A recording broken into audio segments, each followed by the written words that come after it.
I'll never call off. Fourth quarter pressure, back of the jersey, double sevens. No matter how many times, I'll never get tired of that reference. Hall of Fame for dirt, we love you with a deep reverence.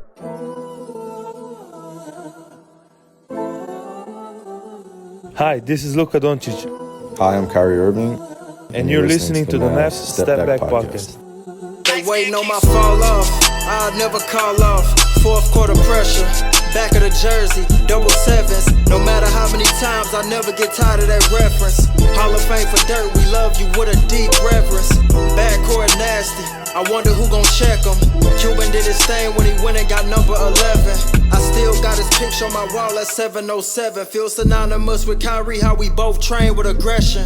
Competition obsolete, trying to breathe life into my dreams. I'm so tired of sleep, still got some work from last season that was incomplete. So hungry for redemption, thank my boys, just might overeat. Like Luka with his three, if I'm hit, my mic is prone to overheat. I pride myself the most, I'm 22 and my folks proud of me. I took the harder way since I was 10, was no surprise to me. A step back, Mavs blowing up was no surprise to me. And I'm speaking honestly.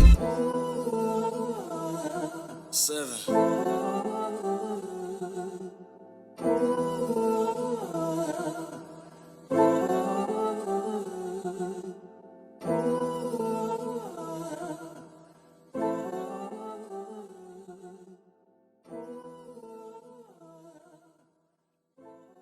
How's it going, everybody? Welcome in to another episode of the Mavs Step Back Podcast. I'm your host, Dalton Trigg.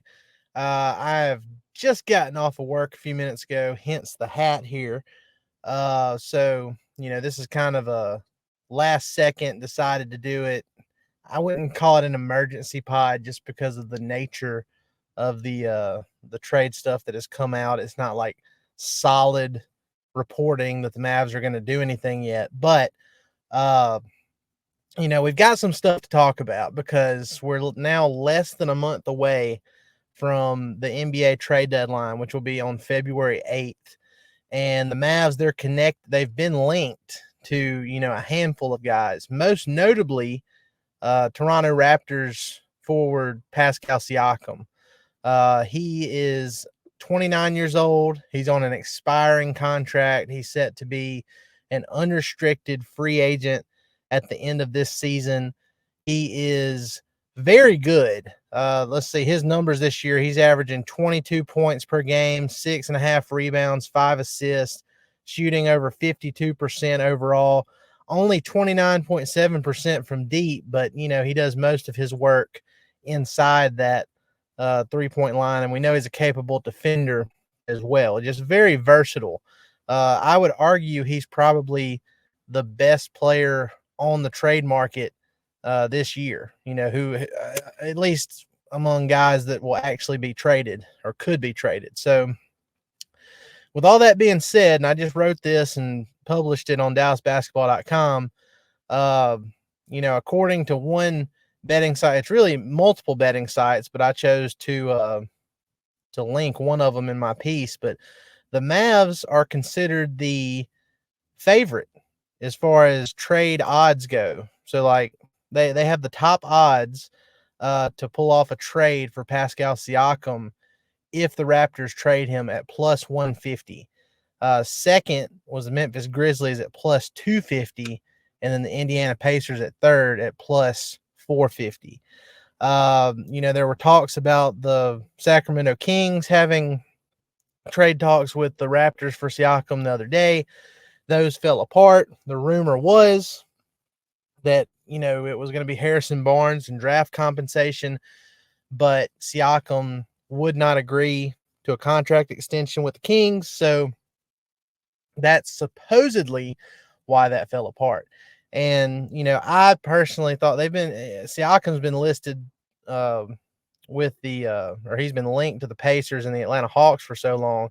I honestly kind of expected those two teams to be the favored teams at the top of the list, but according to Vegas, that's not the case. So Mavs have the top odds right now. Obviously, that doesn't mean that's not the end all be all, but it is pretty exciting when you consider all the smoke around it. And I wrote this in the in the piece I posted, and if you haven't read it, you can go to dallasbasketball.com. It's the top thing on the page right now. But under normal circumstances, the Mavs probably wouldn't have enough to trade for Pascal Siakam, a guy of his caliber. But this is like catching lightning in a bottle, kind of like the Kyrie Irving trade was last season too, because under normal circumstances with Kyrie Irving, if there wasn't stuff going on behind the scenes there that made that possible, normal circumstances, you're not getting Kyrie Irving for,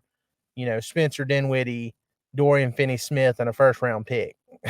I mean, I'm just calling it how it is. That's not going to happen. So, in theory, this could be another situation where the Mavs are getting lucky, so to speak, because you have a situation where a guy is about to hit the unrestricted free agent market.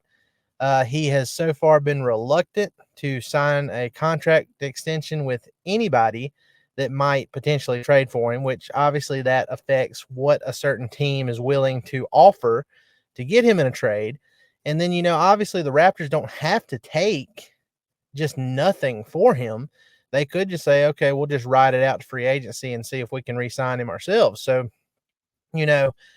it's one of those things where the Mavs have shown that they're willing to take a risk. I think that they could pull off a trade for Siakam, and I think they would pull off a trade for Siakam if they can, even without him committing to a long-term deal, kind of like how they did with Kyrie Irving. They let it play out, showed Kyrie what they're about, and then got Kyrie to re-sign on a 3-year deal last summer. So we'll see.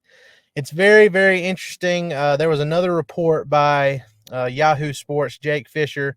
He was doing a Twitter space a while ago, and he was talking about how the Mavs have been very active on the trade lines. The most notable players that they've been shopping around is Tim Hardaway Jr. and Richaun Holmes, which, that's not a shock given how, Tim Hardaway Jr. has been on the block seemingly every year for the past 2 years before this one. And then Richaun Holmes, the Mavs tried to include him in that DeAndre Ayton trade on draft night, but it never went through. So that's the two players the Mavs are reportedly shopping the most.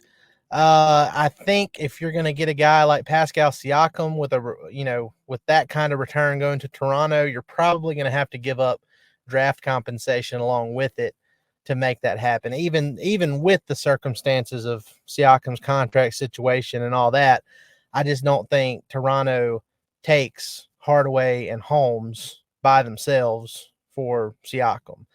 And, on the Mavs end, they're like, well, maybe we don't want to give up more than that or a bunch of draft compensation for a guy that won't commit long term, but sometimes you got to risk it if you want to get better. And I think making a trade for Siakam definitely makes the Mavs a title contender. They're on the fringe of it right now. The defense has been incredible over the last 10 games after being one of the worst teams, like a bottom 6 or 7 team in the league at the bottom as far as defense goes this year. And they were 25th defensively last year. Over the last 10 games, the Mavs have the 3rd best defensive rating in the league. So they've really picked things up on that end. They're starting to get healthy. Kyrie Irving is healthy. Luka is healthy. They're putting up huge numbers together. They're coming off a huge statement win over the West leading Minnesota Timberwolves. Things are looking good. They're winning.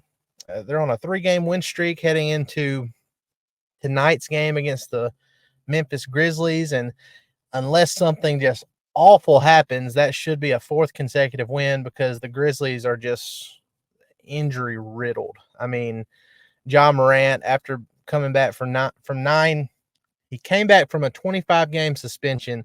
He played 9 games, and now he, because of the labrum in his shoulder, he is out for the rest of the season. So they don't have him. They don't have Steven Adams. They don't have Brandon Clark. They might not have Jaren Jackson Jr. He was questionable earlier today. So, it should be a 4th consecutive win. But I say all this to say they're closer. The Mavs are closer to championship contention than most people think. And if you somehow pull off a trade for Siakam and you don't gut your depth too much, you give, losing Hardaway would hurt in the sense that, his volume, his scoring, he's on and off as far as his efficiency goes from night to night, but still that volume scoring off the bench helps you. Whether people like the way he plays or not, what he does is important to what the Mavs do on a nightly basis. So losing him hurts. Rashawn Holmes, obviously that wouldn't, hurt anything. He's not even playing most nights. So, but if the Mavs were able to pull off a trade where it was just basically you lose Tim Hardaway Jr. and some draft compensation, that really helps the Mavs, because then you have a starting lineup of Luka Doncic, Kyrie Irving, Derrick Jones Jr., who's been a revelation this season. He is having a career year, averaging double-digit points for the first time in his career and shooting 35% from three. He's been great. Plays some great defense. And then in the front court, you'd have Pascal Siakam and Dereck Lively. So that is a potent starting five, and that is a starting five that would contend in the West. And, I wouldn't call them a title favorite, but, I definitely put them up there with the top 2-3 teams as far as having a very good chance to make it to the NBA Finals as early as this season. So, I don't know. We'll have to see. Look, there's all this trade stuff is so fluid. Things happen quickly. You never know. A team could jump in there and blow away whatever the Mavs are offering for Siakam, and then he could end up somewhere else. You never know. I was talking to somebody earlier today about, he could end up with the Philadelphia 76ers or something like that. Yeah, you just never know. So we'll keep an eye on it. I think he'd be an excellent fit with Luka and Kyrie. Very versatile, big four. And I think that would be great to where you're upgrading your four position. You have a guy like Grant Williams who, look, Grant Williams, he struggled the last 20 games or so, but he could still be a valuable piece down the line. But I think moving him back to the bench, and if you get rid of THJ, maybe Grant Williams works his way into being like a 6-man type of guy off the bench. And I think he'd work pretty well in that role. So it takes some pressure off of him, and overall it would just make the Mavs better. So if the Mavs don't get Siakam, though, there are several other power forwards that are on the list that they could be going for. And I've talked about most of these on DallasBasketball.com, and I'll come back on here and we'll do a more detailed. This is just like a quick, like I said, I don't want to call it an emergency pod because, trade odds are not really something that you do an emergency pod for, but it is very interesting. Why are they so confident that the Mavs are first in this particular thing? So, and I don't know. We'll see. If the Mavs don't get Siakam, there are some guys that I'm very intrigued by. Dorian Finney-Smith for one. I think there's a chance that, the Mavs could reunite with him. I think the way things have gone with him going to the bench in Brooklyn. Now he's shooting a career high from three, about 41% from three. But, I think with him going to the bench, Cam Johnson coming back, they have so many forwards in Brooklyn that I feel like a reunion with Dorian Finney-Smith could be possible. Now look, he's more on the lower, not the bottom tier, but he's not on the top tier either of guys that you'd want to trade for if you're the Mavs, but he'd still be an upgrade in my opinion. Now Kyle Kuzma is another name to watch. The Mavs reportedly had interest in him in free agency as like a sign and trade candidate, but it didn't pan out that way. He re-signed with the Washington Wizards, but the Wizards are awful yet again. Who could have guessed it? But Kuzma is another versatile forward that could be plugged in next to Lively and do very well for the Mavs. So that's another one. Let's see here. Let me go to DallasBasketball.com and see the different things we've written about, because now look, I did have some I did have some far out. I'm not gonna call them conspiracy theory. I'm gonna call them pipe dreams One of them had to do with Draymond Green. I've gotten off of that, especially since, he came out and said he told Adam Silver during his latest suspension that he was considering retiring because of all the drama. He's already, old enough. He's like 33, I think, going on 34. So don't need that. Even though I do think his skill set would help the Mavs out, I just don't think they need to deal with that anymore. So I'm off the Draymond thing. Do think Wiggins could be a nice add, as an extra wing if something like that came up. But as far as the Warrior stuff goes, I'm pretty much off of that now. There's a LeBron James pipe dream that I, put out there, but again, I label it as a pipe dream because, people come into the comments on Twitter or here on YouTube or anything. Oh, that's not ever going to happen. Or, oh, I don't want LeBron. He'll never come here. There's a reason it's called a pipe dream. It's probably not going to happen, but you can look at certain things and piece stuff together and make educated guesses or educated spitballing. It's something that possibly could happen in the future. For example, Kyrie Irving reached out to LeBron over the offseason in an attempt to recruit him to Dallas. He wanted to see, what the likelihood would be of him coming to the Mavs. So you had that happen. And then you have, there was another report that LeBron told him he'd think about it, something like that. And then it just, we didn't hear anything else. Well, in the meantime, the Mavs are doing well. The Lakers are not doing good at all this year compared to expectations after they went to the Western Conference Finals last year. And you start to think, well, LeBron, he could potentially be an unrestricted free agent this next offseason if he declines his player option. So, more than likely, if something like that ever happened, if LeBron ever made his way to Dallas, it would probably be, through free agency because he's never been traded in his career. But time is ticking. The man is 39 years old. He just celebrated his 39th birthday. So if things keep going south for the Lakers, maybe he ends up wanting a trade before the deadline and shocking the world. I mean, is it possible? No. Could I see it happening? Yeah, I could see it happening. And, with a guy like LeBron, and it's kind of like the same thing with Siakam too, even though Siakam's not the level of star that LeBron is, they control their destiny to a certain extent. It's not really about like, oh, well, what are the Mavs going to trade? It's about, does this player want to come to Dallas? And if the answer is yes, then the Mavs can pull it off, just like they did with Kyrie Irving last year, because Kyrie, Dallas was one of the 3 teams on his trade request list. So, it's all connected. It's all connected. It's all fluid. Things happen. There's nothing in, sometimes, if you want to just pull something out of thin air, that's one thing. But, even if you think some of my ideas are just crazy off the wall, I always have some kind of previous report or some kind of rumor or something that I'm basing it off of and trying to piece stuff together. So we will see. There are some other power forward options that intrigue me, like a low cost option, in my opinion, could be PJ Washington from the Charlotte Hornets.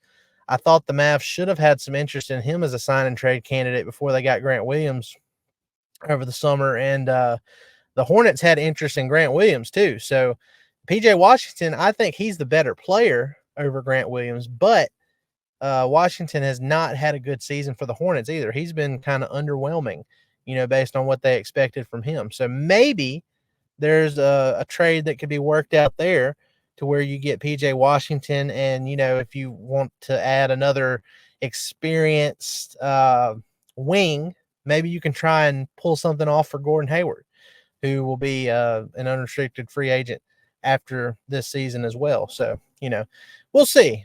But it's all fun stuff. It's all going to continue to heat up over these next few weeks. And if anything pops up, I'm going to try and come on here and cover it for you guys. And definitely stay in touch with DallasBasketball.com. If a blade of grass moves with the Mavs, we will have it up on the site in a timely manner. For example, those trade odds dropped, around 350 or so that article was up in 30 minutes. Like, we're going to have it there. So if you're not on Twitter, if you're not on Facebook, if you're not insanely plugged in like some of us Mavs sickos are, you can always go to DallasBasketball.com and we'll have the latest news for you there. So, guys, I appreciate it. Be sure to go like, rate, and subscribe on all your favorite podcast platforms. Be sure to hit that subscribe button on YouTube. Leave us a bunch of likes and comments and all that good stuff. We really appreciate it, and we hope you have a great time listening to our content throughout this NBA trade season. I appreciate y'all coming in and listening. As always, y'all have a great rest of your day, and we will see you next time.